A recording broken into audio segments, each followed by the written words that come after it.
In March 2026, the global energy market ground to a sudden halt. A line of military warships physically blocked the Strait of Hormuz, turning one of the ocean's busiest channels into an impenetrable wall. To see the impact of that closure, look at this chart tracking the economic fallout. The blue line shows commercial shipping volume through the strait dropping 94% almost overnight. In response, the red line shows Brent crude oil prices climbing from $72 a barrel to over $111. This satellite view reveals why the market reacted so violently at its narrowest point. The shipping lane in the Strait of Hormuz is only 2 miles wide when that gap closes. 20% of the world's daily oil supply is instantly cut off. A single maritime choke point had effectively frozen the energy supply chain, holding the global economy hostage. On March 10th, Saudi Aramco chief executive Amin Nasser made a disclosure that rewrote the map.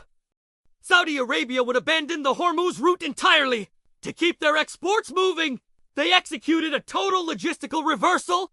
Instead of sending oil east into the Persian Gulf, they diverted 7 million barrels of crude per day across the peninsula toward the Red Sea coast. The results were immediate. The port of Yanbu, which typically handled less than 1 million barrels a day, tripled its export throughput in barely 11 days. This redirection required the mobilization of massive infrastructure built decades ago. A system that was about to meet its first real-world limit. The escape route was a product of the 1980s. In 1981, as tankers burned during the Iran-Iraq War, Saudi leadership recognized that relying solely on the Strait of Hormuz was a strategic liability. Riyadh responded by launching a $180 billion infrastructure offensive, building an overland corridor to the Red Sea. Saudi engineers designed this system as a high-volume contingency. It was held in reserve as a strategic insurance policy for decades, waiting for a crisis that finally arrived in 2026. That historical foresight allowed Saudi Arabia to bypass its own geography when the Gulf became impassable. This is the East-West Pipeline, or the Petro line.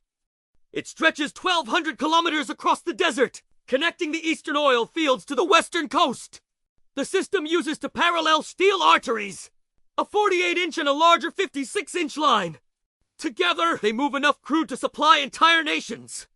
To maintain pressure over that distance, Saudi Aramco operates 30 pumping stations positioned at strategic intervals. Before reaching the coast, the oil must traverse the rugged Hijaz Mountains.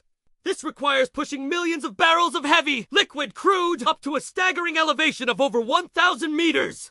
Lifting 7 million barrels of crude over mountain peaks requires precise pressure management and constant maintenance to prevent the pipes from rupturing under the strain. When the blockade entered its second week in 2026, the Petrolini hit its emergency maximum of 7 million barrels per day. The decades-old engineering held, delivering record volumes without a single failure. At the Yanbu Terminal, 5 supertankers successfully loaded 10 million barrels of diverted oil, providing a critical buffer for the global market. The fail-safe worked. Saudi Arabia's infrastructure gamble successfully bypassed the blockade and prevented an immediate collapse of the global energy supply. But the success of the pipeline revealed a new geographic reality. While the oil had bypassed the Strait of Hormuz, the ships leaving the Red Sea were sailing into a different conflict. To reach global markets, these tankers had to pass through the Bab El Mandeb Strait. Rebel activity in Yemen had already turned this narrow exit into an active combat zone.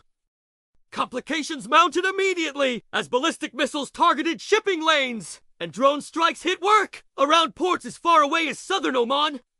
The world's most valuable resource had been moved out of one trap and deposited directly into a second, equally volatile choke point. The map tells the story. The Petrolini successfully cleared the blockage at Hormuz, only to meet a secondary choke point at the southern end of the Red Sea. Trading dependence on one strait for another doesn't remove the risk, it moves the vulnerability to different physical bottlenecks.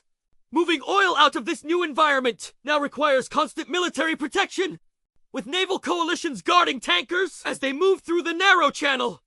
Despite the billions spent on engineering and overland routes, the global economy remains tethered to a few specific miles of water. As long as we rely on physical resources, we remain hostage to the map.